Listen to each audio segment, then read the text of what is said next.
2026 is not going to arrive with fireworks just for you. It won't knock on your door and announce that everything is finally different. Years don't change lives. People do. And the quiet truth is this: 2026 becomes your year the moment you decide to stop waiting for permission to take yourself seriously. A year does not belong to you simply because it begins. It becomes yours when you decide to carry the weight of your choices instead of placing it on circumstances, timing, or other people. Responsibility is not about blame, it is about ownership. It is the moment you stop saying, "This happened to me," and begin saying, "What will I do with what happened?" That shift is quiet, but it is powerful. It moves you from waiting to choosing.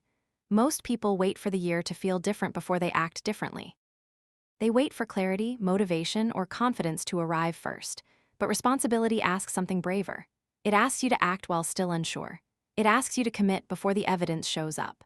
When you take responsibility, you stop negotiating with your potential and start honoring it through action, even when no one is applauding.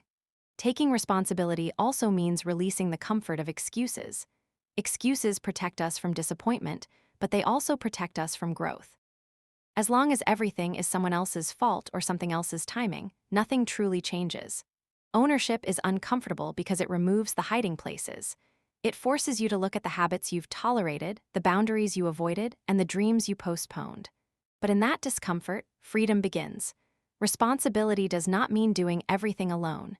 It means being honest about what is yours to change and what is not. You cannot control outcomes, but you can control effort.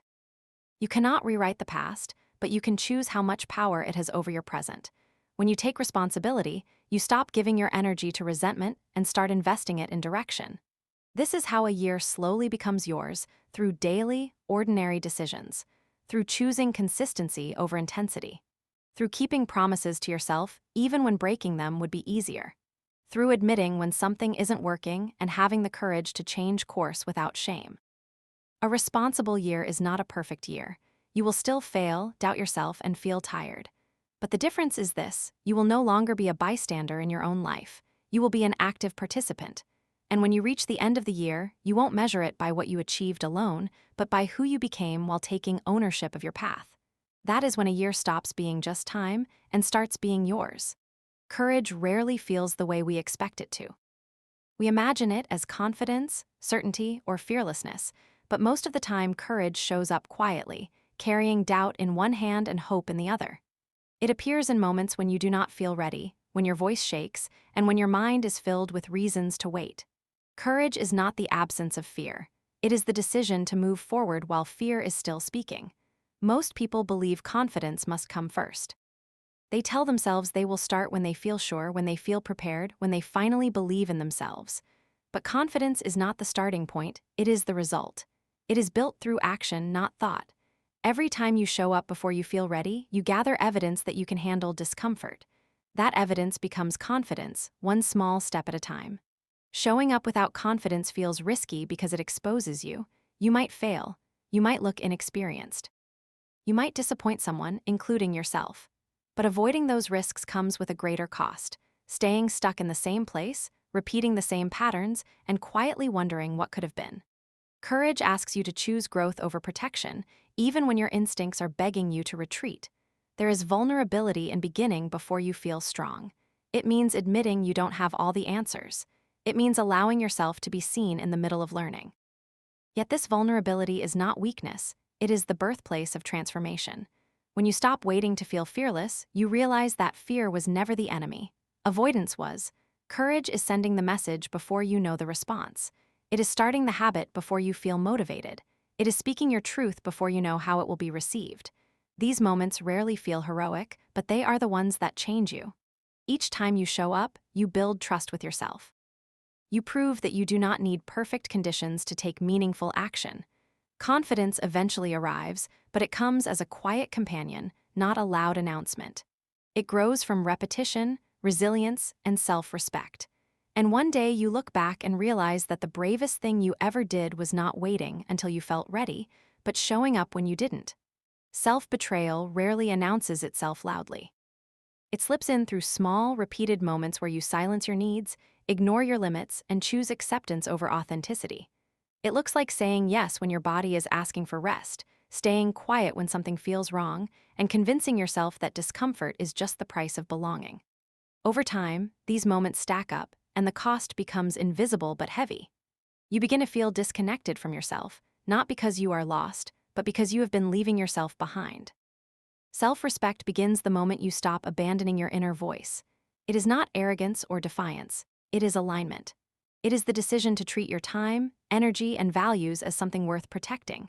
When self-respect enters the room, self-betrayal has nowhere to hide.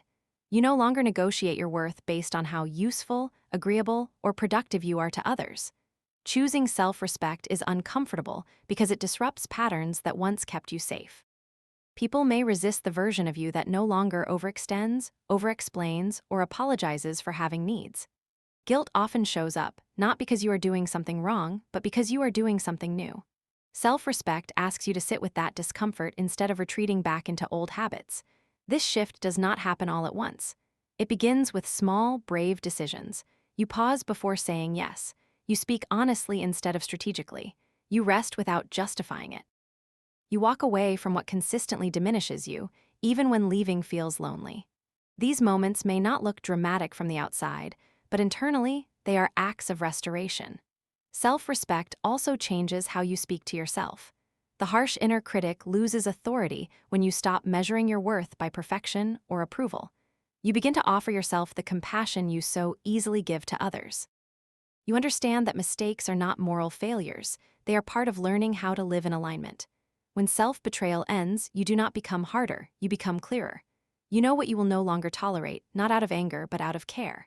And in that clarity, you discover something grounding and powerful. Honoring yourself does not cost you connection. It creates the kind of connection that is honest, sustainable, and real. Boundaries are often misunderstood.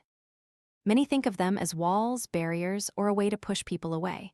But the truth is far more subtle and far more liberating. Boundaries are not about shutting others out, they are about showing up for yourself. They are the lines you draw to protect your energy, your values, and your capacity to give. They are declarations of clarity. This is what I can offer, this is what I cannot, and this is how I choose to engage with the world. Living without boundaries is exhausting. It feels like living in a constant state of compromise, saying yes when you mean no, tolerating disrespect, or carrying burdens that are not yours to carry. Over time, this kind of living erodes confidence and fosters resentment. You begin to doubt yourself, wondering why you feel drained, frustrated, or unseen. Boundaries are the answer, not because they remove challenges, but because they allow you to navigate them without losing yourself. Setting boundaries requires honesty. It requires you to be clear about what aligns with your values and what does not. It requires reflection, self-awareness, and courage. You may worry that by saying no, you will disappoint others or damage relationships, but what often happens is the opposite. Clarity invites respect. When people know what you stand for, what you will tolerate, and what you will not, interactions become more authentic. They either rise to meet your boundaries or step aside, and either outcome is better than living in compromise. Boundaries are also acts of self-respect. They communicate to yourself that your time, energy, and emotional labor are valuable. They remind you that being available for others does not mean being available at the expense of your own well-being. In this sense, boundaries are not a sign of weakness or selfishness. They are a demonstration of integrity, a commitment to living in alignment with your own truth. Boundaries are flexible yet firm. They do not require perfection, nor do they demand rigid control. They are tested, adjusted, and reinforced over time. Each time you uphold a boundary, you practice self-trust and invite others to meet you in honesty. You create space where connection is not draining but sustaining, where generosity is not sacrifice, and where respect is mutual rather than assumed. In the end, boundaries are not obstacles, they are instruments of clarity. They illuminate who you are, what you value, and how you wish to move through life.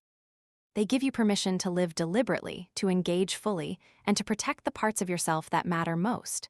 In drawing them, you do not push the world away. You invite it to meet you where you stand, grounded, clear, and unafraid. Motivation is fleeting. It arrives in bursts of excitement, sudden inspiration, or a rush of emotion that makes everything feel possible. But it is unreliable. It comes when the mood is right, when circumstances are favorable, or when energy is high, and it disappears just as quickly when life grows complicated, when exhaustion sets in, or when setbacks appear. Relying on motivation alone is like trying to sail a boat using only the wind. You will move sometimes, but you cannot chart a steady course. Consistency, on the other hand, does not wait for feeling ready. It shows up day after day, whether enthusiasm is present or not. It is the quiet, sometimes invisible, commitment to keep going, even when you are tired, unsure, or unmotivated. While motivation can spark action, consistency sustains it. It is what turns ideas into habits, dreams into routines, and goals into accomplishments. Consistency requires discipline. It asks you to create structures, routines, and practices that support your intentions. It is the act of showing up for yourself repeatedly, even when the immediate rewards are not visible. Each small, repeated action accumulates over time, building momentum that motivation alone could never sustain. It is the difference between starting a journey and completing it. Motivation gets you out of the gate. Consistency carries you across the finish line. The beauty of consistency is that it builds trust with yourself. Every time you follow through, you prove to yourself that your commitments matter, that your goals are worth effort, and that you are capable of persistence. This trust becomes a foundation that makes even the toughest challenges manageable. When motivation wanes, and it will, you have consistency to fall back on. It becomes your safety net, your rhythm, your anchor in uncertainty. Consistency also teaches patience. It reminds you that meaningful progress is rarely instantaneous. It comes from small, deliberate steps taken every day, often without applause or recognition. Over time, the compound effect of these steps creates results far beyond what a single burst of motivation could achieve. It is a quiet force, invisible to some, but unstoppable to those who commit to it. Ultimately, consistency outlasts motivation because it is not dependent on emotion. It is dependent on choice. It is choosing to show up over and over for yourself, for your goals, and for the life you want to create. Motivation may ignite the flame, but consistency keeps it burning until it becomes a steady light that guides you forward. In this way, the small, repeated acts you commit to today become the foundation of your growth tomorrow, proving that persistence is more powerful than inspiration. Change is often portrayed as becoming someone entirely new, as shedding your past and starting over with a clean slate. We imagine transformation as dramatic, as if we must reinvent ourselves to be worthy, successful, or happy. But true growth rarely asks us to become new. It asks us to remember who we were before the world taught us to play small, before fear, doubt, or obligation convinced us that we had to hide pieces of ourselves to belong. Remembering who you are is not about nostalgia or longing for the past. It is about reconnecting with your authentic self. It is about peeling back the layers of expectation, criticism, and self-doubt that have accumulated over the years. Every time you reclaim your voice, your choices, and your values, you are not inventing something new. You are rediscovering what was already there. The essence of transformation is not adding to yourself. It is returning to yourself. The process of remembering is often uncomfortable because it forces you to confront how far you have strayed from your own truth. You might notice patterns that no longer serve you, habits that mask insecurity, or relationships that demand too much compromise. This awareness can feel unsettling, but it is necessary. Growth begins when you are willing to see what has been hidden and to honor it with intention. Remembering who you are requires courage. It asks you to stand firm in your values, to speak when it is easier to stay silent, and to choose authenticity over approval. It is about aligning your actions with your deepest beliefs, even when the world prefers a version of you that is smaller, quieter, or more convenient. Each choice to honor yourself, no matter how small, reinforces your identity and strengthens your sense of purpose. This approach to growth is freeing because it removes the pressure of reinvention.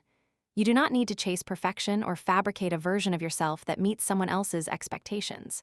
You simply need to trust that your essence, the part of you that is resilient, creative, compassionate, and capable, has been with you all along.